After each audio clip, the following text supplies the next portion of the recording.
I don't care, I want to do the video tonight. Are you sure? You look half dead. And you'll be all the way if you ever talk to me like that again. Hi! Victory puppy! Land the burger! I have no idea what I'm doing. God, to the riches only! This team is ruining my life! This is where victory puppies would go if there was victory! Leafs. Half win? No. Leafs lose 3-2 in overtime to the Detroit Red Wings. In a game that was full of fun and awful! Dude, why is it always a carnival against the Detroit Red Wings? Red Wings fans, this isn't an if I were you, but just gather round. Leafs and Red Wings have played 4 times this season. In the first game, Nick Jensen scored 2 goals, and the Red Wings still lost 5-3 somehow. For those of you keeping score at home, Nick Jensen has 2 goals! In 50 games! They both happened that night. The second game, the Red Wings had a 4-1 lead. Blew it! Won in overtime. In the third game, they had a 3-1 lead. Blew it! Lost in overtime. The Leafs picked up the win there. And in this one, OT winner. From Danny DeKeyser. And I'm pretty sure they were like, and starting for Detroit in this overtime, Dylan Larkin, Gustav Nyquist, and Danny DeKeyser. And I'm just like, one of these things is not like the other. He scores. Why? Listen, this is going to be a different video for a few reasons. One, before I even asked for LFR questions, I got a real good one. Actually, I'm reading it again. It's not a question at all. Shut up. From Platinum Seat Ghosts, aka Third Period Suits. I don't know how you find it within yourself to make a video after a game like that. And I'm reading that like, I don't either. And then, gosh darn it, I think someone nailed it. Alcohol. Steve has 3 ulcers. I don't have 3 ulcers. But, now that you mention it, slunge! Put some ice in my nice glass full of hot takes after a Leafs loss. Takes. Here they go down into my belly. Okay, here's the thing. I want you to think about this, alright?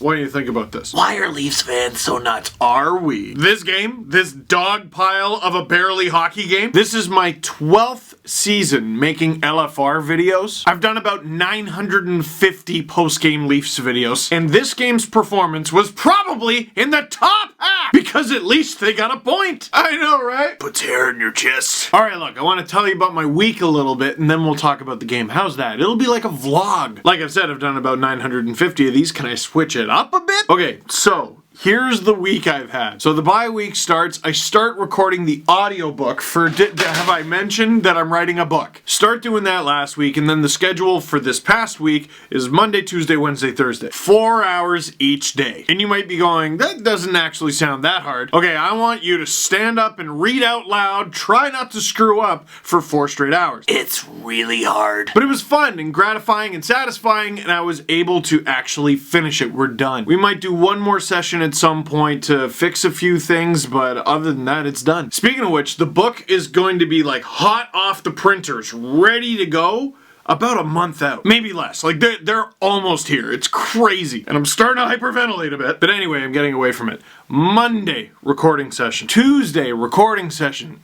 Just getting a little gruff. And of course, that's the blizzard day. It's just nuts downtown. I'm coming home on the train. I'm like not even halfway home. The train gets stuck. We sit there for like 45 minutes. I get a call from Adam. The Leafs got Jake Muzzin. And I go, I thought he was kidding. And when I saw he wasn't kidding, I was like, you're so lucky I like this trade or I'd be mad. So I'm waiting, literally waiting for the train to start up again so I can go home and make a video. I'm sorry, 2 videos. I made a video for this channel and I made a different video about the trade for the Sportsnet channel. And I'm pretty sure the way it went is the next day we had the podcast in the morning. And then as soon as the podcast was done, I went to CBC so we could shoot the Sportsnet videos, the hat picks and dang it's videos for the week. And we had to hurry that shoot up because we weren't sure whether or not we were going to get kicked out because there was maybe going to be an interview with Karl Anthony Towns, the NBA player. I don't have that kind of clout. Excuse me, Mr. Towns, Anthony, Karl, what? Excuse me, sir, I'm filming something right now. Can you like, yeah, I don't have that kind of clout. And then after that, went in and did another session. Thursday session,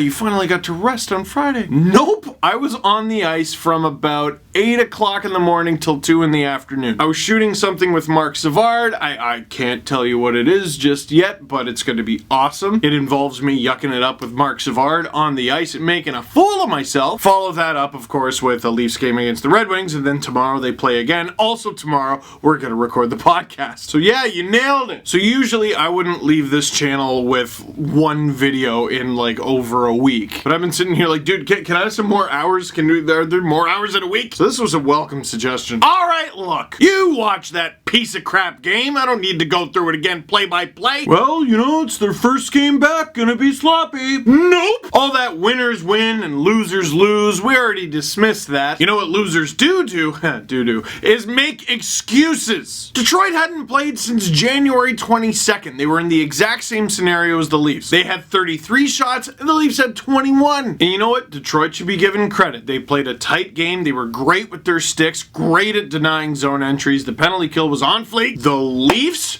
power play was atrocious. The first power play in particular, I'm like, someone has it, they give it to Matthews, he's gonna give it to Marner, stuff. Followed by someone has it, they give the puck to Matthews, he gives it to Marner, stuff. Followed by someone has it, he gives it to Matthews, Matthews gives it to Marner, stuff. Followed by a head-hanging trip to the bench. The second one, I think, was good. The rest were awful. The power play was awful. Leafs finally get on the board because of a simple play. Patrick Marleau working hard and honest behind the net. And Matthews scored such an Austin Matthews goal that it was reassuring. And here's what an Austin Matthews goal is, okay? He gets the puck and he scores when most others wouldn't. He didn't have much time, he didn't have much to look at, scored anyway. Elite goal scorers find ways to score goals. He did. 3 minutes left in the third, Leafs are losing again, it's 2-1. Matthews throws it in front and Marleau kicked it with his stick. It goes in the net, and you know what? Thank goodness Babcock finally put that dynamic duo together. Matthews and Marleau, like we've been asking for. And then of course in overtime the Leafs are in complete disarray after the Athanasiou rush. They forget how to count, and Danny DeKeyser scores. Now,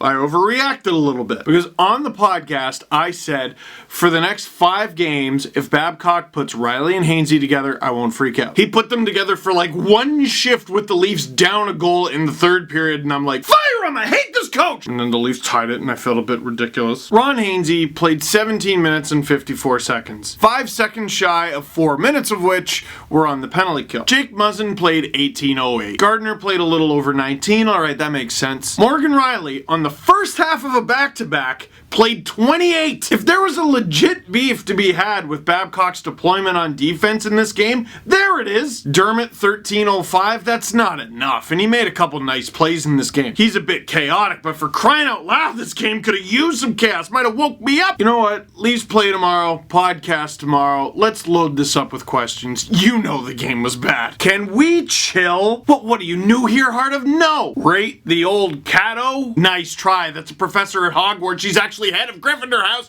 10 points from Hufflepuff?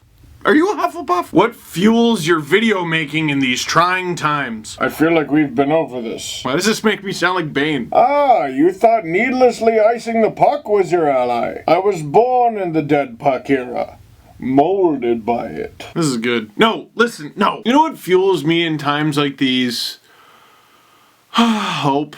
Look, here's where I'm at.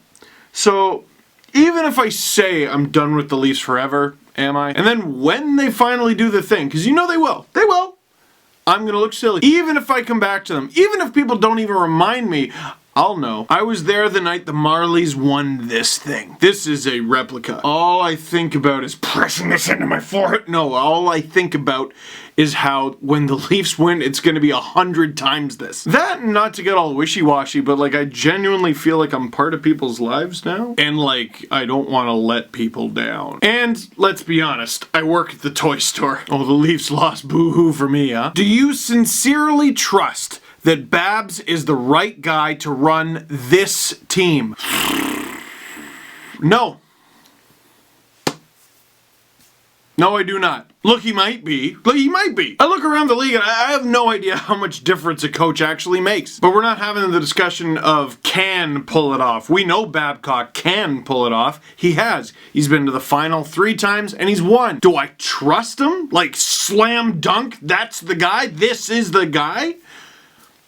No. Hey, look, I'm in regardless, but I have my concerns, and that's one of them. I look forward to this team hitting another level and proving me silly. Has the game started yet? Yeah, okay, that was ridiculous. ridiculous. I saw the game listed as a 7:30 start. Puck drop was what, 8:22? And people are like, oh, Red Kelly was getting his jersey number retired. And I'm like, that's awesome. It took 45 minutes? The Habs are looking like, damn, this is a long ceremony. I don't know what was going on, but that was a tad ridiculous. I'm all for honoring the past, you should, but that ceremony was longer than the one a couple years ago when the Leafs retired like a dozen numbers at the same time. But it's Red Kelly, so, you know, I guess you allow it. It's obviously nothing on him, but the organization, like, holy smokes, that was crazy. Is a nacho a chip? Why are you the way that you are? Also, the correct answer is who cares, because who has one nacho? Let's end with this one. This is a very good one. Is it true that you wrote a book? No, I did not write a book. I wrote and voiced a book. Thank you very much, merci beaucoup, taxamukit. Add a little closed caption for that one. There's some fun. So that is it for this one. Thank you very much for watching. I know it's a little bit different. Time constraints. I would never usually do this, but there's literally just not enough hours in the day. Click like if you like this video. Click subscribe if you really like to. Tell all your friends that there's another game tomorrow, and they'll be better. Please.